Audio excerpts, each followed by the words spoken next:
Hello, Basic Brian back. I'm going to read the rest of this preface from this Resident Evil book, Resident Evil the book from Capcom. It's a little lore story before the game starts, I guess, and I'm reading a preface that is by Shinji Mikami, translated into English. Here we go. The feeling in the piano room. The first shot of the game was finished in the piano room. There is no enemy yet, only the player, Chris, is in the room. With the controls, we are able to move Chris around the room. When we did this for the first time, a programmer solemnly said, "Mr. Mikami, this is great." The setting was changed and some characters disappeared. Disappearance of Macho and Eddie Murphy. There are 5 main characters in the final work: Chris, Jill, Barry, Rebecca, and Wesker. Actually, 2 characters were dropped in the process. One was a Caucasian man with a macho body who looked as though he was a war veteran. His right eye was lost in battle, and in its place he wore an infrared scope. He was much stronger than normal people and could move extremely heavy objects. He also was knowledgeable about all types of heavy machinery. He was a reliable guy. Initially, the player was involved in a scene where he held up an entire ceiling. The man was supposed to lift the ceiling while the player looked for a switch to stop the ceiling from crashing down. He was reborn and appears as Barry with a completely different appearance. Another person who disappeared from the game was a tall, skinny African-American man. This man did not appear in the beginning of the game. When the game was cleared for both Chris and Jill, he was supposed to appear. He was very humorous and he would make players laugh even in the midst of the horror. Just like Eddie Murphy.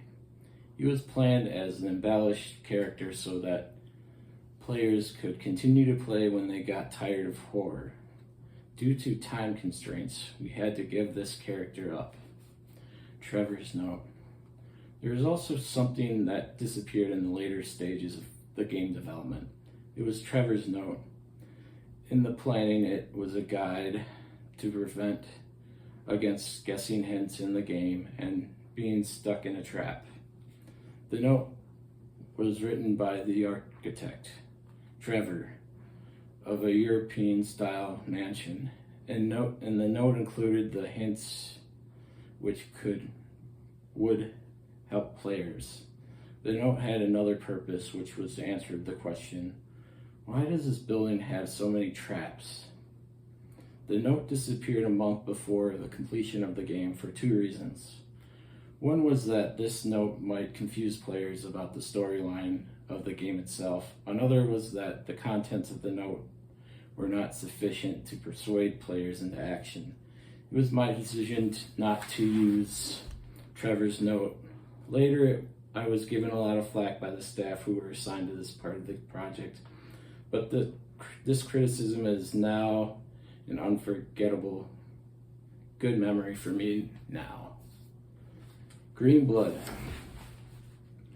We initially used the color red for blood in the original type of Resident Evil.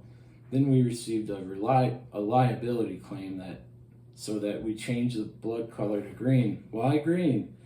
The image of blood was important to stimulate fear in the user. We spent a long time to create it, so we were really upset when we were told no red blood.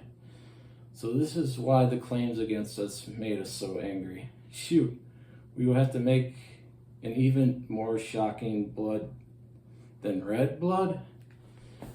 We wanted to create greenish yellow blood, which is close to the color of insect body fluids, but still nothing could beat the red blood. By the time we reached this disappointing conclusion, we received good news. Games would be rated and each package would have a sticker to identify graphic and grotesque content.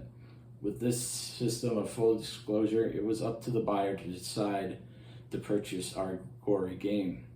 Because of this rating system, we are able to change the color of the blood to red again. Regarding this matter, I would like to thank the staff for their understanding and efforts. Item box became fourth dimensional.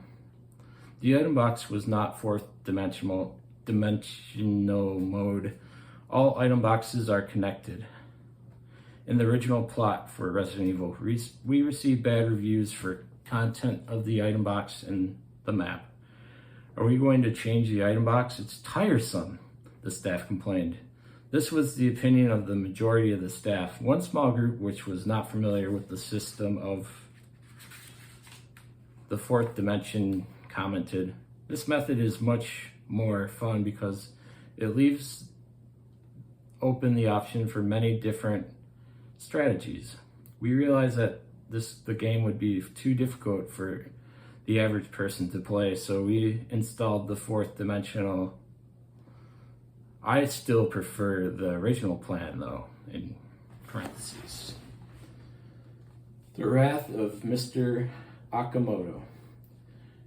Just before the completion of Resident Evil, I was called to the R&D director, Mr. Okamoto's office. He rattled off his complaints. "This is such a horrible piece of work. Don't release the game as a Konami product. Is a Capcom product, not Konami. But what's this game's operation? The gun could never hit an enemy. Why is there an limited how much of the game one can save? Why do items sit on the ground? Whose idea was this?" To be honest, although I was pissed off by him, I remained calm. But after all, he was right, I admitted. But how could he be so mad at the development team that he would block the release of the game? I believe that one of the strengths of Capcom's reputation is that the fact that we received very few complaints about the game. Resident Evil was so radically different from any other game on the market. The innovations in the game more than make up for its weak points. Perhaps this is why Mr. Okamoto was so angry. If we did not have the weak points in the first place, it would have been a perfect game. We eventually fixed the flaws in the game as much as we could, considering the time constraints we faced. We released the game without fixing the operations system. USA version. The title for the game is actually Biohazard in Japan and Resident Evil in the US. The US title was created by the staff of Capcom USA after reviewing the contents of the game. The content of the US version is much more difficult than the Japanese, to the point that even the R&D staff could not make it to the end of the game unless they played very carefully. The US staff requested we create a more difficult version so that the game could be rented in the US. If we had released a game that could be completed in a few days, fewer units of the game would be sold. Wouldn't it be too difficult for the user? Would the user be satisfied with such a difficult game? We posed these questions to the US staff and they requested the following. Delete the automatic sight setting. Delete the fourth dimension in the item box. Reduce the number of ink ribbons. However, complying with these three options would make the game too difficult to play. So we modified items 1 and 3 in order to make the enemies more challenging. And that is the end of the preface by translation from Shinji Mikami, I guess one of the producers of Resident Evil, maybe a director eventually, I believe, and went on to make a lot of cool games. That's all I got. Thank you for watching. Cheers.